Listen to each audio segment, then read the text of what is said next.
Chapter.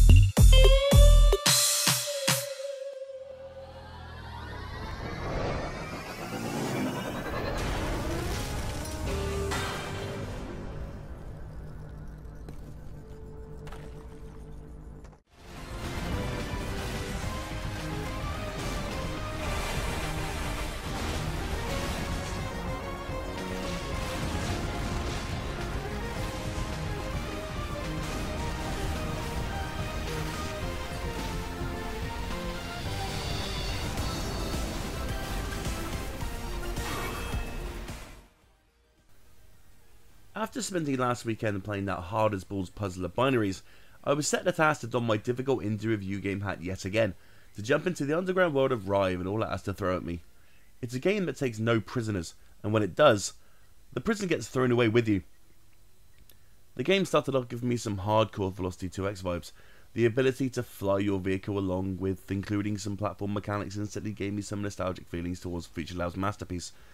Now Rive is nowhere near as good as Velocity 2X, or Velocity Ultra for that matter, but it's good to see its spirit is alive and well and ripe for some solid parody. In Rive you play as Rough Shot Sweet Mummy 112. Yep. A trucker cum space pilot on the hunt for fuel for his ship. He's an all-American cigar-smoking baseball cap wearing badass with a dislike for asteroids and a love for classic video game music. His characteristics throughout the game lighten the mood as you're being crushed to death by all that surrounds you, and he's a fun protagonist to be in the company of as you explore a starship. It's here you get to admire the side-scrolling platforming sections. With your jump button set to L2, it took me a while to get used to it. However, you soon get a head around the controls, and yes, there is a double jump. As with any game, and the enjoyment comes in powering through these levels, which are far more punishing than I was expecting.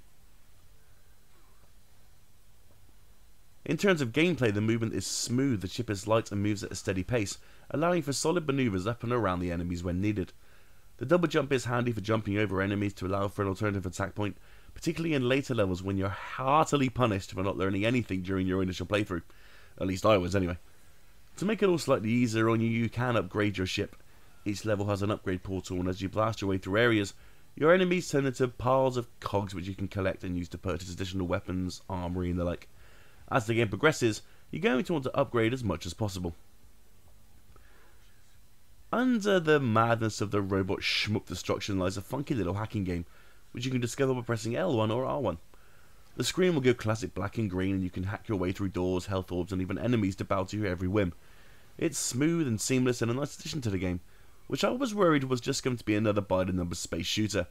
The hacking elements certainly take it up another level. There are times when Rive can be frustrating in heavy battle sequences when a bunch of copy-paste enemies are coming your way.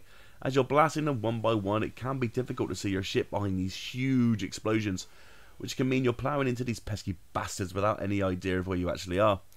I died a few times getting lost behind the prettiness of synchronized enemy explosions, and this can be annoying. It's a minor gripe, but it has brought my progress to a grinding halt on several occasions, and if I'm honest, I could do without that.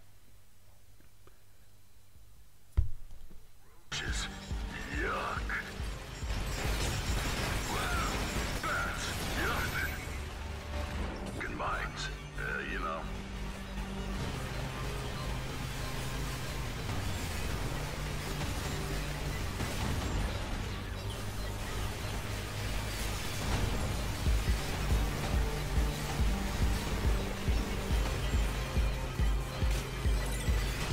So is Rive a game worth checking out in these quiet weeks before the winter storm?